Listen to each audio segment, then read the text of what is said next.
Le diplomate français a fait savoir que la France travaille pour la concrétisation de la volonté des autorités congolaises de mettre fin à l'embargo imposé au pays sur l'achat des armes.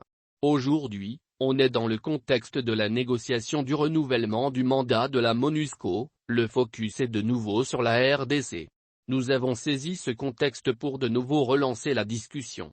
Nous, la France, sommes en train de travailler à la levée totale de l'exigence de notification des achats d'armement. C'est notre ligne. Ce n'est pas une ligne nouvelle parce qu'on a fait pression sur nous à travers une campagne malveillante l'été dernier. C'était notre ligne avant, a-t-il déclaré, ajoutant que la France est la seule nation à soutenir le point de vue de la RDC concernant cette restriction durant le premier semestre 2022. Bruin Aubert a indiqué que cette exigence de notification avait été conçue, il y a une dizaine d'années, pour des besoins de traçabilité, afin d'éviter que les armes tombent entre les mains des rebelles ou des groupes armés.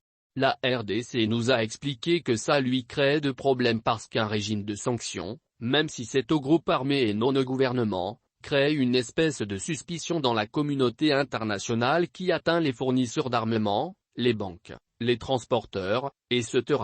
Et nous, on a compris cela et avons défendu pendant tout le premier trimestre 2022 le point de vue de la RDC au Conseil de sécurité, a-t-il fait comprendre.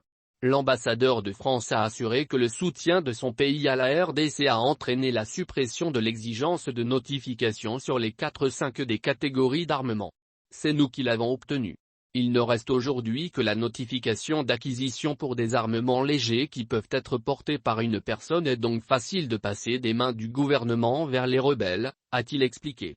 Mais, pour lui, la levée totale de cette notification ne sera pas une décision unilatérale. Rappelons que la France fait, depuis un certain temps, l'objet de vives critiques en RDC sur son soutien au Rwanda, que les Congolais identifient comme l'agresseur de leur pays, en soutenant le groupe terroriste M23. C'est également pour balayer cette opinion que le diplomate a donné la position de la France en rapport avec cet embargo sur les armes imposé à la RDC.